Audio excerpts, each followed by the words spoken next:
Olá, 13 de janeiro de 2020, o Bom Dia Maranhão está começando agora e vamos a alguns dos destaques de hoje. Final de semana marcado por acidentes na região metropolitana de São Luís. Em breve, Nilzinho Santos deve ser reaberto e times maranhenses disputam amistosos como preparação para a temporada 2020. Eleito novo prefeito de Bela Vista do Maranhão e mais um final de semana de pré-carnaval em São Luís. Fique ligado na TV Difusora e tenha um bom dia Maranhão.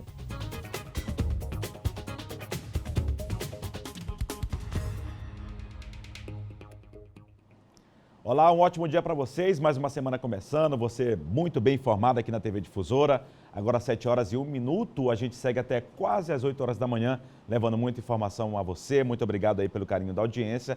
O Bom Dia Maranhão trazendo as principais informações aqui da capital São Luís e também de todo o interior do estado. Começando mais uma semana, você se ligando aqui na TV Difusora para ficar muito bem informado. Que seja uma ótima semana para todos nós. E um acidente que foi registrado na madrugada de hoje na Avenida Daniel de Latouche. Eduardo Bueno é quem tem os detalhes. Bueno, muito bom dia, muito bom trabalho, boa semana para você. Oi, Eduardo, bom dia para você e para todo mundo que nos acompanha. Infelizmente, a gente tem que começar a semana com notícias como essa. O acidente aconteceu na madrugada de hoje, bem aqui no cruzamento dessa rua que dá acesso, então, a Avenida Daniel de Latouche com a própria Avenida Daniel de Latouche aqui no bairro do Maranhão Novo. A gente pode ver aí na pista alguns dos restos do veículo, né? Nós inclusive registramos algumas fotos durante a madrugada desse acidente. O motorista perdeu o controle bem nesse cruzamento aqui no contorno, na conversão que dá acesso ao bairro da Coama, e até às 5 horas da manhã o carro ainda não havia sido retirado aqui da pista. O veículo só foi retirado por volta de 6h30, 7 horas da manhã aqui dessa segunda-feira, Eduardo. Então, esse caso desse acidente foi só um dos que marcaram este final de semana. Nós também registramos aí o caso de um acidente que aconteceu na Avenida dos Holandeses, mas esse caso foi no sábado. Um condutor que passava pela área acabou fazendo a fotografia desse veículo que perdeu o controle bem na rotatória ali próximo a um shopping aqui da capital. Inclusive esse local, Eduardo, já é conhecido por diversos acidentes que acontecem exatamente por motoristas que acabam perdendo o controle nessa rotatória que fica nesse shopping aí no bairro do Calhau, aqui na capital. Também foi registrado, Eduardo, isso já na manhã de ontem, um outro acidente nas proximidades de um hospital na Avenida Jerônimo de Albuquerque, aqui em São Luís. O motorista também perdeu o controle e aí acabou capotando, aí, aliás, acabou se chocando aí, né, na pista e, enfim, acabou acontecendo esse outro acidente aí na Avenida Jerônimo de Albuquerque, no bairro do Bequimão, aqui em São Luís. Agora, Eduardo, o domingo também foi marcado aí de casos graves de acidentes que aconteceram neste final de semana nas estradas federais que cortam o Maranhão. O caso mais grave aconteceu na BR-135, no município de Itapecurumirim, no quilômetro 86, sentido crescente, por volta das 6h50 da tarde de ontem, quase 7 da noite de ontem. Envolveu aí uma caminhonete, uma motocicleta. A motocicleta estava com 3 pessoas, né, o condutor e outros 2 passageiros, e bateu de frente com essa caminhonete. As 3 pessoas morreram lá no local. Também houve um outro acidente envolvendo uma motocicleta por volta de 4h30 da tarde de ontem, na BR-316, no município de Bacabal, no quilômetro 378. Um veículo também se chocou, uma mulher que conduzia uma motocicleta, colisão frontal. A mulher também morreu no local. Outra colisão frontal também aconteceu na BR-222, próximo a Buriticupu. Um veículo se chocou com uma Scania, né, uma carreta. O condutor acabou morrendo, Eduardo. Então são casos que aconteceram neste final de semana, né? Principalmente a gente mostra aí que o domingo foi violento nas estradas federais que cortam o Maranhão, e a chuva, por exemplo, pode ter influenciado nesses casos. A gente vê aí que a pista molhada, né, e o condutor imprudente acabam se tornando um ambiente aí para que esses acidentes possam acontecer.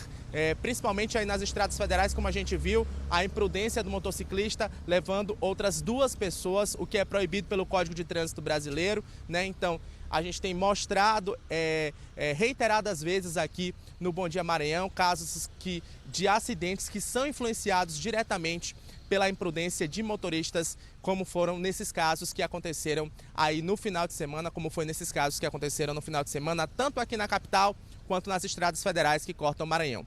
Voltamos ao estúdio do Bom Dia Maranhão. Obrigado, Bueno, pelas informações. Daqui a pouco você volta com mais informações aqui no Bom Dia Maranhão. Lamentavelmente, muitos acidentes foram registrados aqui na capital São Luís e também no interior do estado, como o Bueno falou, nas rodovias federais que cortam o estado do Maranhão. Muitos acidentes sábado e no domingo, infelizmente. E ainda falando sobre essa questão de trânsito, foram pelo menos 9 acidentes que foram registrados na região metropolitana de São Luís neste último final de semana. Na madrugada de sábado, um carro caiu em cima das casas no bairro do Jaracati. E o caso mais grave foi registrado na Cidade Olímpica, também aqui na capital, com a morte de um motociclista. Restaram apenas os escombros e a sensação de quase ter perdido a vida. Milagre de Deus. Sem Deus, eu e minha mulher não estávamos aqui contando o que nós estamos contando hoje, né? Primeiramente, tenho que agradecer a Deus, porque a primeira coisa que eu lembrei foi dos filhos, entendeu? Aí quando eu olhei que os filhos estavam tudo em pé, eu coloquei um no braço e o outro estava no braço dela. E ela estava com o rosto cheio de material da casa, madeira, telha. Aí, quando eu não tinha caído a real ainda, que era o carro que estava pertinho da minha cama, todo quebrado. Fabiano e a esposa Claudiana foram acordados com o barulho deste carro invadindo a casa deles. As imagens do videomonitoramento mostram o momento do acidente. O condutor do veículo, que seguia em direção ao centro, perde o controle ao bater em um para-choque que estava no meio da pista. Daí eu comecei a gritar meu esposo, meu marido, para me ajudar, que eu estava sufocando. Estava para aguentar mais com meu filho no braço, pedindo ajuda para eles, esse rapaz. Estava no carro, tinha terminado de sair do carro, pedi para ele, me ajuda, pelo amor de Deus, me ajuda, estou morrendo, me ajuda. Aí não fizeram, nem me ajudou, não me ajudou em nada, ficaram me para lá e ficaram. O acidente aconteceu era por volta de 3 da manhã e olhando aqui para os escombros é possível ter uma noção da gravidade desse acidente. Aqui, nessa área, ficavam mais ou menos 3 cômodos da casa, inclusive o quarto, onde tinham 4 pessoas da família. Pai, mãe e mais 2 crianças, uma de 3 e outra de 1 ano de idade. Todos eles foram encaminhados para o hospital e, felizmente, ninguém ficou gravemente ferido. Nessa hora eu só estava pedindo para não morrer mais meus filhos, estava pedindo só, não sei nem o que falar. Para agradecer a Deus que Ele fez comigo, meus filhos. Não tem cama, sofá, guarda-roupa. Nós pedimos tudo, a gente está sem nada. A gente está cozinhando no fogãozinho ali que a vizinha emprestou, mas televisão, os meninos estão sem televisão. As coisas que eu construí em 1 ano trabalhando, perdi tudo. O condutor do veículo foi preso em flagrante. Além desse, outros 4 acidentes foram registrados durante o final de semana.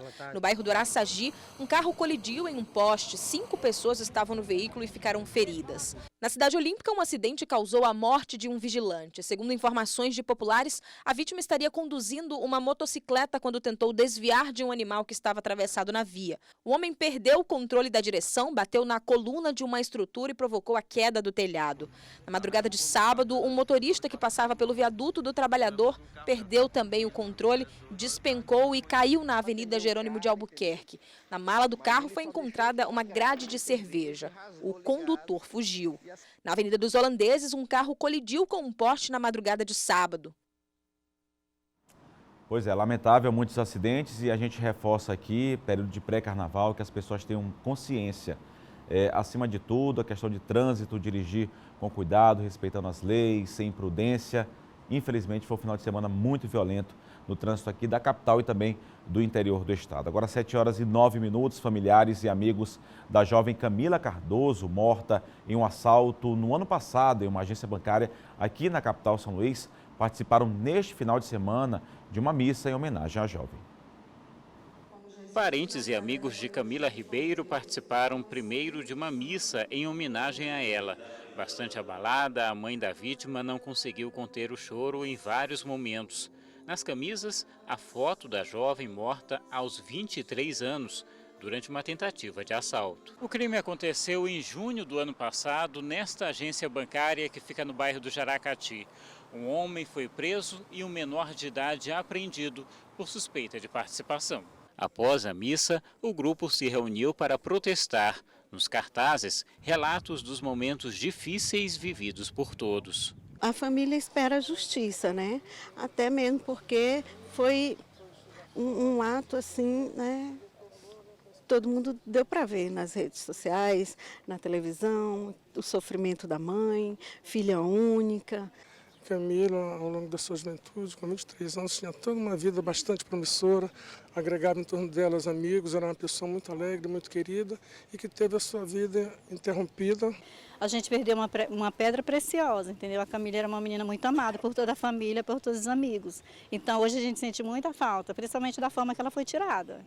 O advogado da família diz que o banco também precisa ser responsabilizado, pois deveria garantir a segurança dos clientes. No âmbito penal, nós entendemos que o culpado pelo episódio é a instituição bancária. Por quê? A instituição bancária, quando ela fornece serviços bancários para seus clientes, quando o banco abre as portas no período noturno, o banco, a lei brasileira diz que ele é obrigado a manter a segurança do seu cliente. E, infelizmente, neste caso, não houve a segurança da Camila. Enquanto isso, fica a saudade e o pedido. Justiça, justiça, justiça, justiça, justiça, justiça. E as imagens da câmera de segurança da agência bancária onde o crime aconteceu devem ajudar nas investigações de um assalto. A produção do Bom Dia Maranhão teve acesso com exclusividade ao momento em que uma jovem de 23 anos foi baleada na região lombar. A gente também teve acesso ao resultado do laudo que diz de qual arma saiu a bala que matou a vítima. 7h33 da noite de 9 de junho de 2019. Camila e Bernardo entram na agência bancária. Ela espera enquanto ele realiza a transação e age como se aquele fosse mais um dia normal. Mas não foi. O jornalismo da TV Difusora teve acesso com exclusividade às imagens de dentro da agência. Às 7h35, 2 homens entram no local e anunciam um assalto.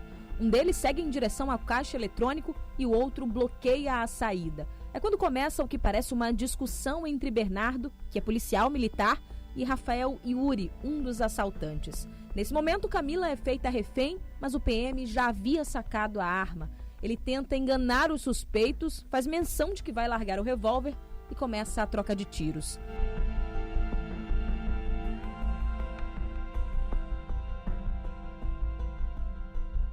Acredito que ele não teve essa reação imediata de puxá-la com ele. Nas imagens a gente percebe que ele afasta para tentar iniciar uma reação. Ao passo que ele não teve essa reação de puxar a jovem, o criminoso puxa e a faz refém. E aí é que a situação fica crítica, fica caótica e, infelizmente, começa a troca de tiros. A nossa equipe também teve acesso ao laudo que diz que o tiro saiu da arma de marca Taurus calibre .40, a mesma usada pelo policial durante o tiroteio. Nós sabemos exatamente qual a arma de fogo que o projétil que matou Camila saiu. Vendo as imagens, é possível perceber que a ação durou menos de 1 minuto. Tempo suficiente para que mais de 20 disparos fossem efetuados. O Instituto de Criminalística do Maranhão analisou a cena do crime e também de onde teria saído a bala que atingiu Camila. Esse laudo já foi anexado ao processo. Outros 2 solicitados aguardam para serem encaminhados à Justiça. O ICRIM também periciou a cena do crime e analisou as imagens do circuito de segurança do banco.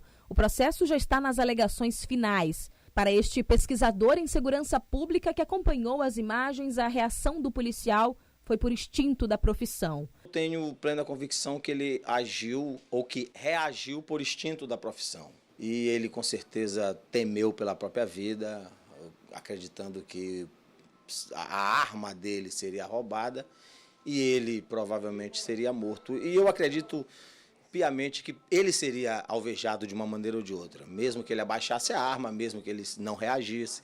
Por ele ser policial, por ele ser armado, provavelmente os criminosos atirariam nele, com certeza. Na época do crime, Rafael foi preso e ainda cumpre prisão preventiva. O adolescente apreendido já cumpriu medida socioeducativa. Camila completaria neste sábado 24 anos.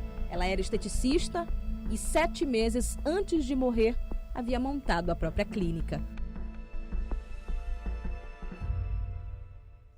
Pois é, lamentável, né?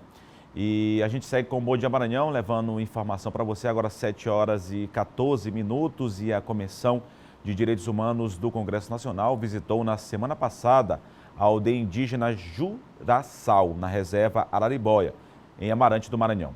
Os parlamentares foram ouvir as lideranças indígenas sobre as circunstâncias de homicídios e a violação de direitos na região. A visita foi realizada pelos deputados federais Newton Tato, do PT, Bira do Pindaré, do PSB, Joênio Apichana, da Rede Sustentabilidade e a senadora Elisiane Gama. Nós temos já agora um relatório que está sendo concluído, para que esse relatório nós possamos mandar para as autoridades competentes, dentre elas, inclusive, a Polícia Federal, Ministério Público Federal e demais autoridades. A visita dos parlamentares já estava marcada e, a partir de agora, serão estabelecidas ações para garantir ainda mais os direitos dos indígenas. Outro ponto é quanto ao relatório divulgado pela Polícia Federal acerca do assassinato de Paulinho Guajajara, é que a comissão discorda. No mesmo caso, outro indígena, Laércio Guajajara, ficou ferido e o homem identificado como Márcio Graik também morreu no local. E além disso, há uma série de outras questões associadas, a preocupação com o território, a preocupação com as políticas públicas em geral, a educação, saúde, etc. E o que a gente ouviu agora lá de manhã, há claramente contradições em relação àquilo que foi divulgado pela Polícia Federal. Então, é importante então que a gente acompanhe de perto. E aí a gente comparar essas coisas que não estão batendo. Os indígenas cobram por justiça, contra a impunidade, e estão falando algo a mais do que a gente ouviu na mídia, essa questão relacionada ao inquérito, mas por isso que a gente está presente aqui no Maranhão, para que dê oportunidade das pessoas, dos indígenas que não têm oportunidade de falar, para que possam ser ouvidas também, né?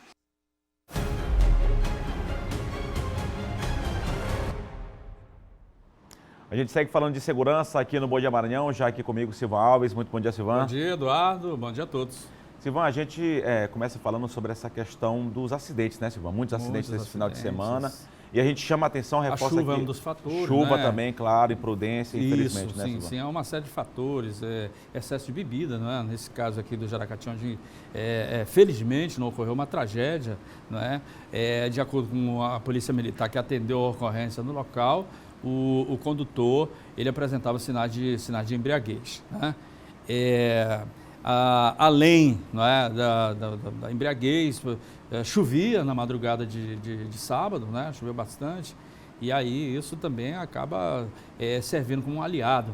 As pessoas precisam tomar muito cuidado, como você falava ainda há pouco, está aí o pré-carnaval, não é? É claro que as pessoas precisam se divertir, mas também precisam ter muito cuidado quando forem dirigir, quer dizer, não leva um amigo, se divertir com responsabilidade, guarda, né? Se divertir com responsabilidade, essa é a grande realidade. Tivemos aquele outro acidente na estrada do Araçagi, onde infelizmente 5 pessoas ficaram feridas, gente presa nas ferragens, não é?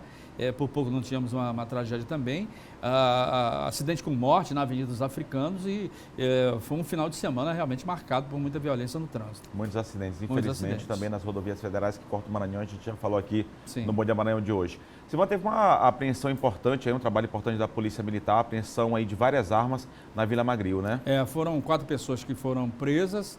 Eles seriam integrantes de uma facção criminosa e estavam se preparando para matar os rivais, né? A polícia, no caso o 6º Batalhão da Polícia Militar do Estado do Maranhão, foi até o local. Lá é uma região de mata. A Vila Magril, para quem não sabe, fica ali, quem vai para Santa Bárbara, região da Zona Rural 2, e lá conseguiu fazer a prisão de 4 desses indivíduos aí, que já possuem uma ficha criminal extensa, não é? Com eles apreendeu uma escopeta, 2 pistolas, 2 revólveres, inclusive uma dessas pistolas aí é uma pistola .40 que é de uso restrito das forças de segurança. Como se não bastasse, também vários rádios de comunicação que eles utilizavam, não é? Para coordenar as ações deles, que queriam invadir, no caso a Vila Magril, para tomar os pontos, não é? Que seriam de domínio dessa outra facção. Essa briga de facção, né, Silvan? Exatamente. Infelizmente. Que acaba afetando pessoas de bem. Sim, às vezes muita gente que não tem nada a ver, acaba sobrando às vezes para pessoas inocentes. Obrigado, Silvan. Boa semana para você. Boa semana, Eduardo, a você e a todos. Obrigado, Silvan Alves. Às 6 da manhã, aqui no Bandeira 2, participa sempre de segunda a sexta-feira aqui no Bom Dia Maranhão, trazendo as principais notícias, fazendo um resumo aí da área da segurança. Agora são 7 horas e 19 minutos. Confira agora, aqui no Bom Dia Maranhão, o nosso giro de notícias. Bancos, comerciantes e empresas que emprestam dinheiro já podem consultar o cadastro positivo para decidir se concedem crédito ou parcelamentos aos consumidores. Administrados por empresas autorizadas pelo Banco Central a recolher os dados dos clientes, os bancos de dados têm sido abastecidos desde novembro. Uma das empresas que operam o cadastro positivo, o Serasa, já liberou os dados para consulta. Já o Serviço de Prestação ao Crédito, o SPC, abrirá a consulta na próxima quarta-feira, dia 15 de janeiro. Somente as empresas nas quais o cliente buscar crédito podem consultar os dados. A empresa não pode levantar as informações preventivamente, caso o consumidor não tenha pedido crédito em um de seus estabelecimentos. O Instituto Federal do Maranhão, o IFMA, divulgou o número de vagas para ingresso no primeiro semestre de 2020. Estão sendo ofertadas 2.090 vagas em 54 cursos de graduação pelo Sistema de Seleção Unificado, SISU 2020. O sistema utiliza a nota do Enem 2019 como critério de seleção. As inscrições podem ser feitas gratuitamente a partir de 21 de janeiro no site do SISU. Os candidatos poderão escolher até 2 opções de curso em ordem de preferência. No total, 20 campi do IFMA estão participando do seletivo. O resultado deve ser divulgado no dia 28 de janeiro e os estudantes que não forem aprovados na primeira chamada poderão se inscrever na lista de espera. O governo federal retirou 1,3 milhão de benefícios do programa Bolsa Família até novembro do ano passado, devido a irregularidades no cadastro. Segundo informações do Ministério da Cidadania, o cancelamento de benefícios gerou economia de 1,3 bilhão de reais para os cofres públicos. Segundo o governo federal, o Ministério da Cidadania está com estudos adiantados para reformular o programa. No entanto, ainda não há prazo para que a reformulação seja lançada. E no próximo bloco, o Maranhão comemora a alta do número de empregos e mais. Uma entrevista com o secretário estadual das cidades, Rubens Pereira Júnior. A gente volta no instante só, agora são 7 horas e 22 minutos. Continue ligado aqui na TV Difusora, daqui a pouco tem muito mais informação para você. Intervalo rapidinho, a gente volta já.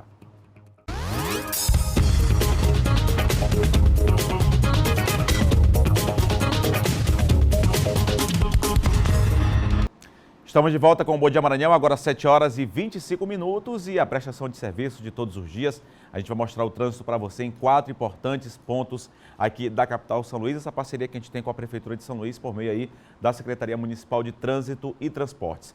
Vamos primeiramente para a rotatória do Calhau, a gente lembra que ainda tem muito recesso, né? Está no período de recesso, muita gente que está aproveitando ainda as férias, o recesso, então o trânsito está bem tranquilo neste momento, apesar disso tem um agente de trânsito, 2 agentes na verdade, lá na rotatória do Calhau, viatura da SMTT ali, controlando o trânsito, esse é um ponto complicado, mas bem tranquilo nessas primeiras horas da manhã, amanheceu bem tranquilo nesse início de semana, pelo menos neste ponto da capital, na rotatória do Calhau. A gente segue agora para outro ponto aqui da capital São Luís, quem for agora passar pela rotatória do Calhau não vai encontrar nenhum tipo de dificuldade. A Avenida Jerônimo de Albuquerque, uma das principais vias aqui da capital São Luís, uma das principais avenidas, um dos principais corredores aqui da capital maranhense, trânsito bem intenso, a gente já sabe, principalmente nesse sentido de quem vem ali do bairro do Angeli com direção ao bairro do Vinhais, Bequimão, a área central da cidade, Coafuma, enfim, um trânsito bem mais intenso, mas sem nenhum tipo de retenção, sem nenhum tipo de acidente ou imprevisto. Na outra mão, trânsito bem mais tranquilo, neste momento as pessoas que se dirigem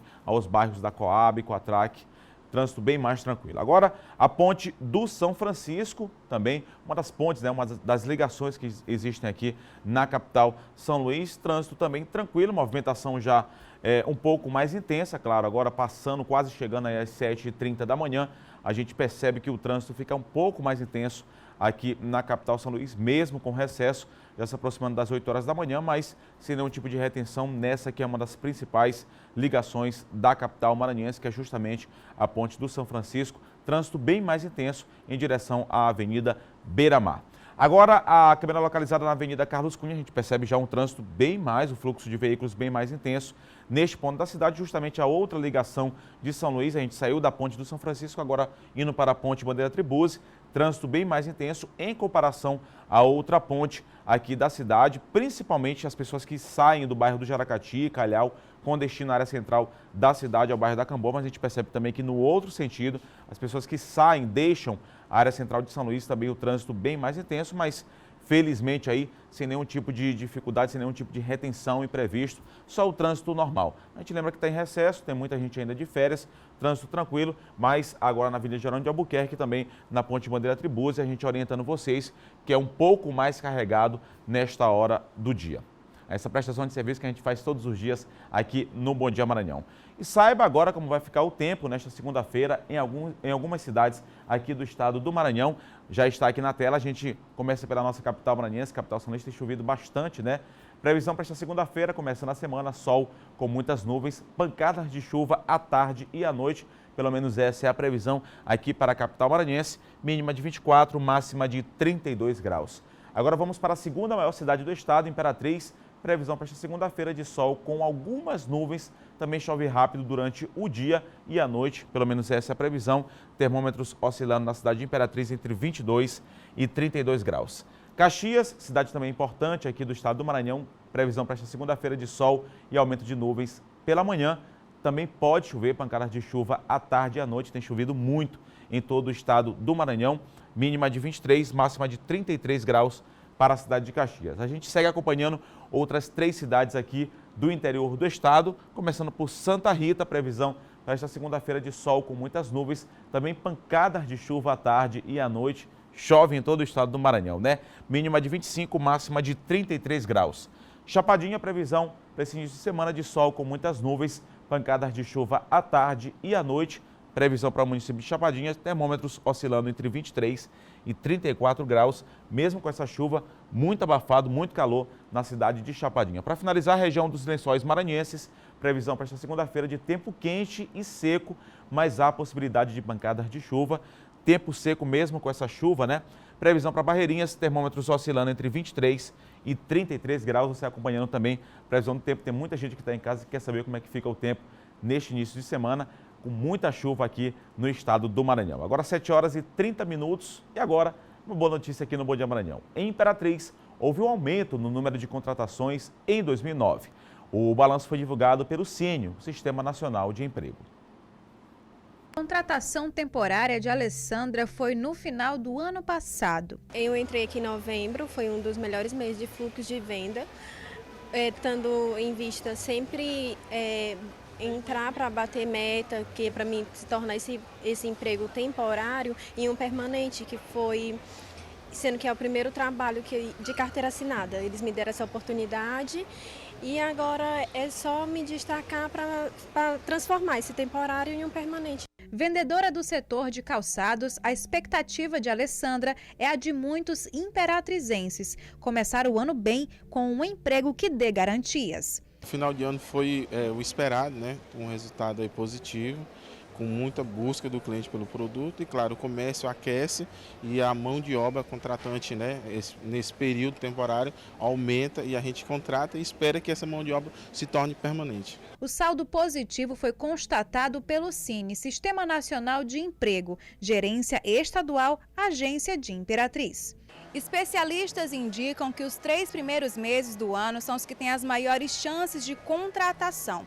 Aqui em Imperatriz, por exemplo, de acordo com a Agência Estadual do Cine, os últimos anos indicam uma previsão de que em 2020, os que foram contratados de forma temporária vão permanecer de 40% a 50% nos empregos. Diante do cenário econômico que se apresentava no país, então, para nós foi de certa forma muito bom. Porque nós tivemos aqui a oportunidade de empregar, de encaminhar pessoas para o setor do comércio, prestação de serviços, né? 7 horas e 32 minutos, a gente segue com o Bom Dia Maranhão e com o aumento das chuvas, aumenta também a preocupação com o mosquito Aedes aegypti. Por isso, neste período é importante tomar cuidado com ambientes com água parada, onde o mosquito pode se reproduzir. Com o início do período chuvoso, uma das primeiras preocupações da saúde pública é com o combate ao mosquito Aedes aegypti, principalmente porque não é só transmissor da dengue, mas também da zika e chikungunya. Segundo o coordenador da Unidade de Vigilância de Zoonoses de Caxias, o Lira, levantamento de índice rápido, fechou o ano de 2019 com nível de baixo risco de surto. Pelo trabalho que nós fizemos, pelas ações constantes que nós realizamos, trabalho educativo, mutirão, passeata em vias públicas, mostrando que há uma necessidade do combate ao Aedes aegypti sempre. A comunidade deve cuidar e evitar água parada em qualquer local em que ela possa se acumular. As caixas de água devem ser mantidas tampadas e limpas, o que evita o risco de proliferação de larvas. Os profissionais da Rede Municipal de Saúde estão disponíveis para dar orientações básicas de prevenção, também sobre sintomas e tratamento. É importante estar atento. A coordenadora de Vigilância Epidemiológica comenta sobre a quantidade de casos notificados em 2019 e a perspectiva para este ano. Fazendo uma pesquisa no relatório, a gente teve mais de 200 casos, 203 casos que foram notificados como dengue. Mas como a gente está chegando num período chuvoso, começando a estação das chuvas, então nunca é demais a gente alertar a população, que tenham cuidado, porque depois das chuvas, geralmente eclodem os mosquitos da dengue, começam a se proliferar mais. Pois é, para evitar a questão da precaução, Agora 7 horas e 34 minutos e o governo do estado, através das secretarias, da Secretaria das Cidades, tem vários projetos em andamento na capital maranhense. Entre eles estão a entrega de novas moradias, urbanização das regiões do São Francisco e Liberdade. E para falar desses projetos e outros também, eu estou aqui recebendo no Bom Dia Maranhão, no estúdio, o secretário de Cidades, Rubens Pereira Júnior. Muito bom dia, secretário. Bom dia. Secretário, a gente fala primeiro sobre esses projetos que são importantes aí para a questão de regularização fundiária, para bairros aqui da capital, que é algo histórico, as pessoas tinham anseio por isso, As pessoas moram nas suas casas em São Luís há 10, 20, 30 anos e não tem o documento da casa. Falta reconhecer no papel aquilo que já é de fato. E esse é um trabalho que a Secretaria das Cidades vem fazendo. Nós aprendemos a fazer regularização fundiária. Nós temos parceria com a Prefeitura de São Luís. Nós já entregamos mais de 6.500 títulos na região da Cidade Olímpica. E a área que nós estamos nos dedicando agora é justamente essa área do PAC Rio Anil. PAC esse iniciado na época que o presidente Lula estava no exercício, em 2009. O Flávio Dino era deputado federal na época, ele acompanhou como deputado federal. Hoje ele já é governador reeleito. E uma das nossas contrapartidas é justamente fazer essa regularização fundiária.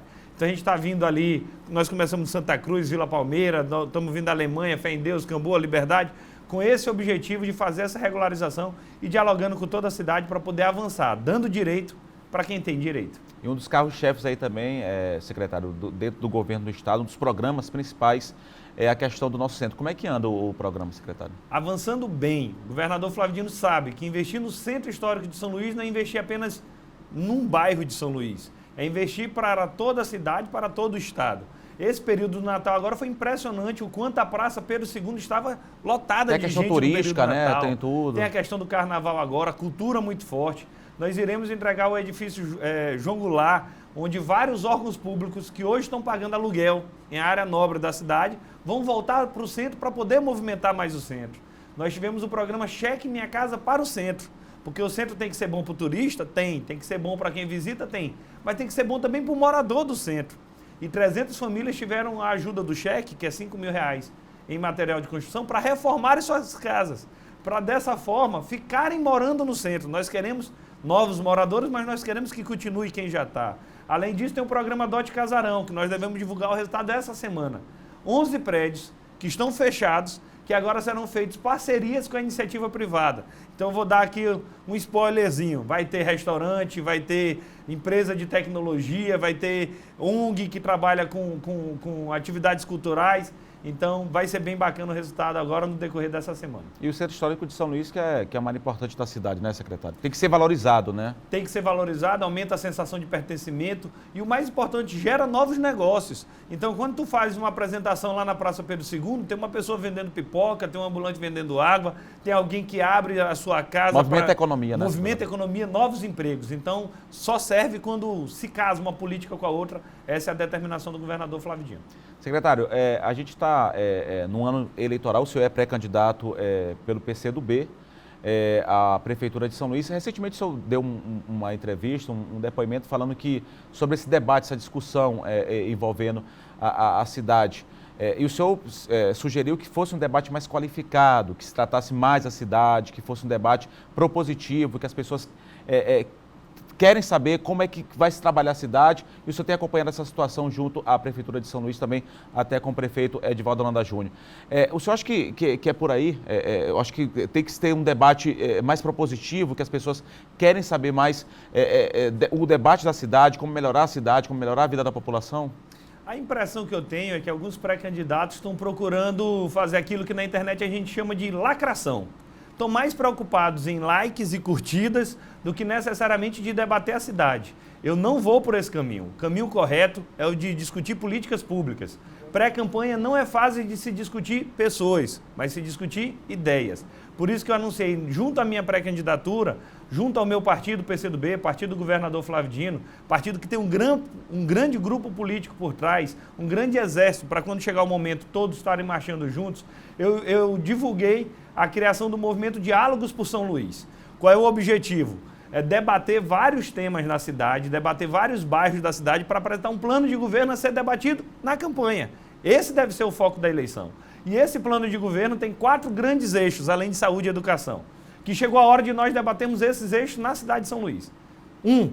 Primeira infância. Está na hora de nós cuidarmos das nossas crianças de 0 a 6 anos. Várias pesquisas indicam que se a criança se alimenta bem, se a criança tem educação, se ela tem saúde de 0 a 6, ela vai ser um jovem, vai ser um adulto mais sadio, com menos índice de criminalidade, vai melhorar absolutamente a sua inserção no trabalho, no mercado de trabalho, tudo. Então, primeira infância chegou na hora de nós cuidarmos das nossas crianças. 2. Combate à pobreza. São Luís é uma cidade que a sua periferia é muito pobre, ou nós colocamos isso na ordem do dia, ou infelizmente nós não teremos êxito. Temos exemplos de sucesso, o governo Flávio Dino vem com esse objetivo, tem o exemplo de justiça social do governo do presidente Lula, e esse é o nosso exemplo que nós queremos trazer para São Luís. Terceiro ponto é desenvolvimento urbano, sustentável. Nós temos que ter uma cidade inteligente, uma cidade onde haja melhores condições de mobilidade urbana, mais equipamentos públicos, que isso gera mais segurança, com mais índice de habitação, de saneamento. Nós temos que debater o desenvolvimento urbano na nossa cidade. Quarto e último eixo, para poder encerrar, é a questão da inovação. E eu não estou falando apenas em inovação tecnológica, mas estou falando em inovação tecnológica, sim, mas novas formas de se fazer cultura, de se fazer esporte, de se fazer turismo, trazendo também indústrias voltadas para a área de tecnologia, empresas voltadas para a área da tecnologia, mas é olhar a São Luís do futuro. Esses são os 4 eixos que nós pretendemos debater durante a pré-campanha em São Luís. Secretário, só para encerrar, 2020, como é que está o planejamento aí da Secretaria? O governador já determinou que aquilo que foi iniciado tem que ser concluído, então nós temos aí a obra do Parque do São Francisco, o Parque Ponta do Rio Anil, vários empreendimentos habitacionais, nós vamos entregar 1.100 apartamentos em São Luís, um programa de praça, como é o caso do Viva da Cidade Operária, tem a Praça da Igreja do Quatraque, então tem muitas ações, porque essa é a marca do governador Flávio Dino, trabalhar apesar das dificuldades. Recebemos aqui o secretário de Cidades, Rubens Pereira Júnior. Obrigado, secretário, pela sua participação. Eu que agradeço. Bom dia a todos. A gente segue com o Bom Dia Maranhão, agora 7 horas e 41 minutos e palco de muitas alegrias ao torcedor maranhense. O estádio Nhozinho Santos, no centro de São Luís, está prestes a ser reaberto. As obras de reforma do local já estão quase concluídas. A obra já está mais de 80% concluída e deve ser entregue à população em março deste ano. O Nhozinho Santos é o estádio de futebol mais antigo de São Luís. Foi construído nos anos 50. Este final de semana, a obra foi vistoriada pela Prefeitura. É a primeira grande reforma que o estádio está passando. Nós tínhamos aqui problemas muito sérios, a exemplo da estrutura, da parte estrutural do estádio, do qual nós conseguimos resolver este problema. Trocamos aqui o gramado todo novo. No passado eram 7 tipos de grama, hoje nós temos apenas um tipo de grama, o que é o correto.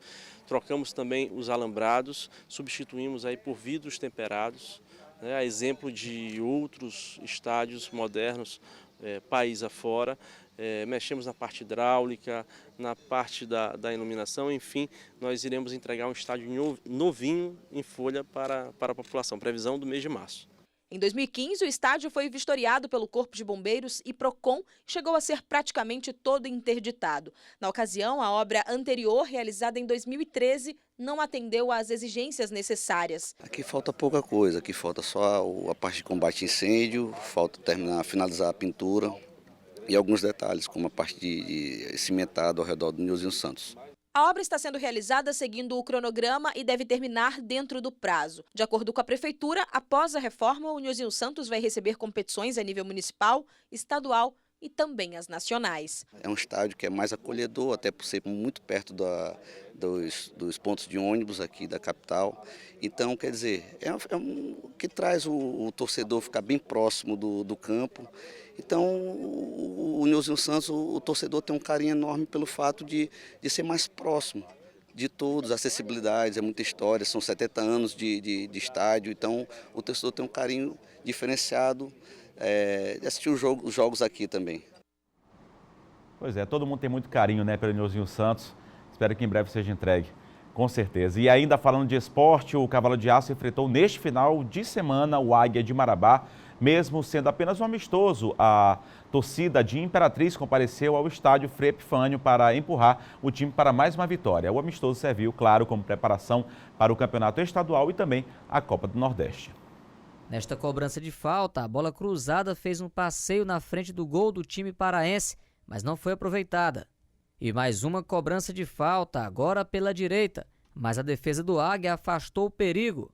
O Águia voltou a aparecer e também teve oportunidades de sair na frente. Águia e Cavalo de Aço são velhos conhecidos de amistosos em fases preparatórias. Nesta pré-temporada, estavam previstos 2 confrontos entre as duas equipes, mas o jogo de Marabá foi cancelado. Restou o encontro aqui no Frei Epifânio e ficou para o segundo tempo saber se o jogo vai sair do 0-0.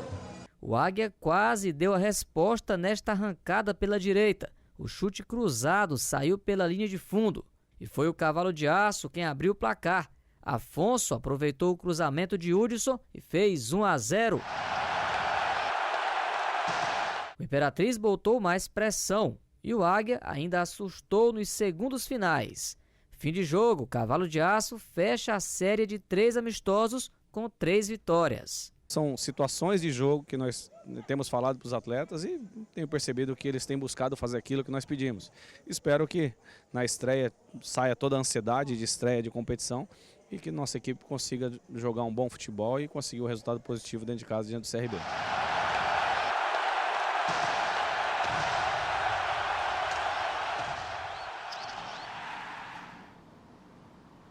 Pois é, o Imperatriz do Cavalo de Aço, que é nosso representante na Copa do Nordeste. E o Sampaio também disputou amistoso, foi contra o River do Piauí. O tricolor maranhense levou um susto, saiu perdendo por 2-0, mas conseguiu a virada. Os gols do Sampaio foram marcados por Luan 2 vezes e Joãozinho. O Sampaio venceu o River do Piauí pelo placar de 3-2. Início de temporada ainda, né? Os times estão se preparando, sempre é importante. E no próximo bloco, escolhido o novo presidente de Bela Vista do Maranhão. Os bastidores da política no próximo bloco. E mais, o pré-carnaval aqui de São Luís arrasta a multidão para o bairro da Madre Deus. Agora 7h46, o Bom Dia Maranhão volta já.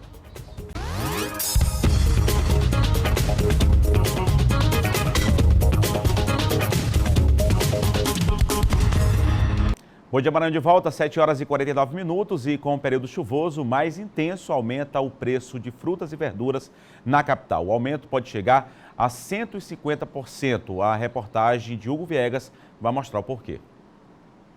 Percebeu, os preços de frutas, verduras e legumes estão bem mais altos. Antes eu comprava com R$50, agora eu estou me cobrando R$70. Tudo mais caro, moço. Não tem jeito, nessa época do ano os preços aumentam mesmo, e não só para o consumidor não, para quem vende também.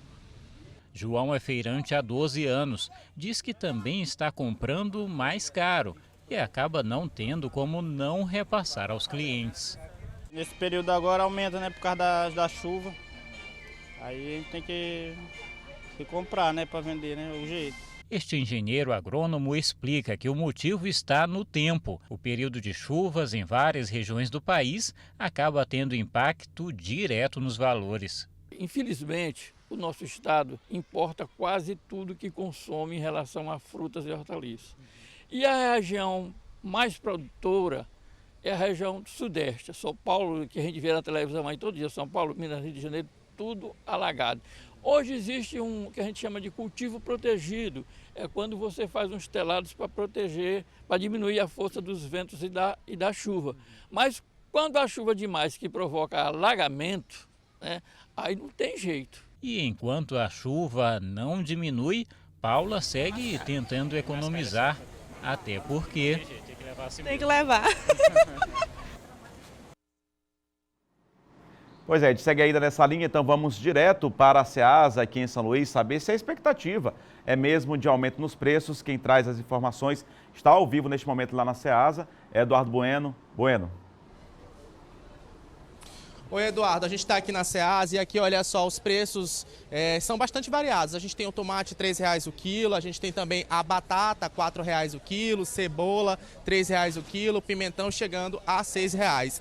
E esses preços, como a gente acabou de ver aí na matéria, são influenciados diretamente por essa quadra chuvosa que é fevereiro, março, abril e maio, que é o tempo de período de chuvas. Eduardo, só nesse mês de janeiro já choveu 80% do esperado, o que pode então motivar aí que os preços subam um pouquinho mais nesse início de ano. A gente vai conversar agora com o seu Domingos, que há quase 40 anos trabalha aqui no Ceasa. Seu Domingos, isso todos os anos acontece, né? Só que no ano passado foi um pouquinho mais intenso, né? Por conta também das chuvas que foram intensas no ano passado.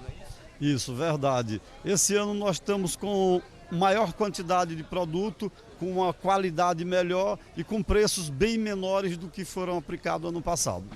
Ok, obrigado, viu, seu Domingos. Ó, ano passado, só para a gente ter uma ideia, Eduardo, o tomate chegou a custar R$ 6,00 o quilo aqui na Ceasa. Essas informações foram fornecidas pelo Ministério da Agricultura. Então é importante o consumidor pesquisar e ficar atento aí, né, a esse período que rotineiramente, aliás, todos os anos acontece esse aumento nos preços. Voltamos ao estúdio do Bom Dia Maranhão.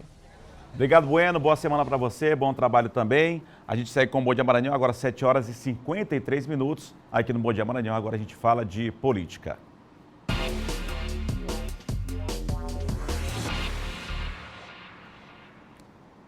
Os bastidores da política já aqui comigo, John Coutrinho. Muito bom dia, John. Bom dia, Eduardo. Bom dia a todos. John, a gente fala sobre Bela Vista do Maranhão, que teve já uma eleição, né? Antecedeu, abriu os trabalhos aí da eleição. Tem um novo prefeito, né, Bela Vista? Tem, o novo prefeito do PSDB, né, o Augusto Veloso Filho. É um jovem, né, que conseguiu ali vencer as eleições suplementares e ficará no mandato tampão até outubro, na verdade, né? Até o final do ano, mas eleições em outubro, outra eleição na cidade de Bela Vista. Ele obteve ali algo em torno de 53% dos votos, né? E em segundo lugar ficou ali, portanto, o Danielzinho do PSB, 42%, e o outro candidato do MDB ficou com 2%.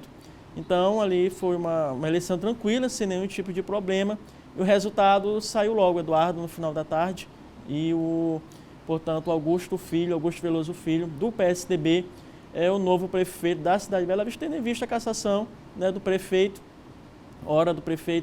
por abuso de poder político, né, e conduta vedada ao agente público. Então, ele e o vice foram cassados pelo Tribunal Superior Eleitoral, realização de nova eleição e, portanto, o município de Bela Vista será administrado até o final do ano pelo Augusto Veloso Filho. Desejamos sorte, então, aí, nesse mandato aí para o novo prefeito. John, Paulo Marinho Júnior deve assumir na Câmara Federal no lugar do deputado federal Josimar de Maranhãozinho? Deve sim, em fevereiro, na volta dos trabalhos, um acordo aí do Paulo Marinho Júnior com o Josimar de Maranhãozinho. Josimar é o comandante do PL aqui no estado. E quais foram as tratativas? O Paulo Marinho Júnior, que hoje é vice-prefeito de Caxias, ele deve sair do PP e se filiar ao PL. E com isso, portanto, o Josimar Maranhãozinho deve abrir aí 3 meses e mais 3 meses o Júnior Lourenço, também, que é da mesma coligação aí, né, do Paulo Marinho, que ele foi eleito pelo PP e deve migrar, portanto, aí para o PL e deve assumir o mandato. O Paulo Marinho Júnior, portanto, ficará 6 meses, né, 3 meses o Josimar se licencia, 3 meses o deputado federal Júnior Lourenço se licencia, que também é do PL, né, e, portanto, o Paulo Marinho fica neste período. Ele ainda volta, né, terminado o período de 6 meses, o Paulo Marinho Júnior volta aí para concorrer mais uma vez à eleição de vice-prefeito na chapa do Fábio Gentil ali em Caxias. Pérez se fortalecendo aqui no estado do Maranhão. Johnson, para encerrar, mais um capítulo aí dessa questão que a gente já debateu aqui no Bom Dia Maranhão, envolvendo a conversa entre o Flávio Dino, governador do estado do Maranhão, e o apresentador Luciano Huck, né? Sim, o Flávio deu uma entrevista ao jornal Globo no final de semana e disse que era melhor conversar com o Luciano Huck, né, do que ter o Huck conversando com o Bolsonaro. Ou seja, ele é melhor estar conversando, trazendo o Huck, né, para esse campo daqui, o Luciano Huck, apresentador da Globo. e ele disse que as conversas foram muito boas, né? Que eles já conversaram meia dúzia de vezes, inclusive por telefone, e o Flávio Dino tem dito que é importante, o governador é importante, conversar com o centro. E claro, o Luciano Huck faz parte desse centro, portanto aí essas conversações ocorrerão ao longo deste ano, dos próximos anos, tendo em vista as eleições presidenciais. John Coutrin, falando sobre política, você está de volta amanhã. Boa semana, John. Boa semana, até amanhã. Obrigado, John Coutrin. Falando de política aqui no Bom Dia Maranhão, o John Coutrin que volta amanhã com a gente aqui no Bom Dia Maranhão. Agora 7 horas e 56 minutos e em São Luís já é carnaval. O principal ponto de concentração dos foliões é no bairro da Madre Deus. Com ou sem fantasia, os foliões já começaram a aproveitar a alegria dos blocos de pré-carnaval em São Luís. A bicicletinha atraiu mais uma vez o público fiel ao samba e músicas dos antigos carnavais. Para a gente reviver, resgatar essa tradição do carnaval de rua que sempre acompanhou a gente no sangue mesmo, de reviver as brincadeiras que fazem essa cultura diversificada que o Maranhão tem. E muita gente atendeu ao chamado e caiu no samba. O melhor momento do carnaval maranhense, que foi a época áurea da flor de samba. Isso aqui é um ponto maravilhoso, que tem que ser sempre cultuado por boa música. Mas quem não pôde aproveitar as prévias desse fim de semana vai ter outras oportunidades. O já tradicional Bloco da Imprensa, por exemplo, começa no sábado que vem, esse ano com novidades. Começamos no próximo sábado, né? Teremos, ao contrário dos anos anteriores, tínhamos 3 concentrações, este ano teremos 4 concentrações, mas aí também não teremos o baile. Então serão 4 concentrações, já começando nesse próximo sábado. E olha que são só as prévias, mas para quem gosta, o carnaval já começou.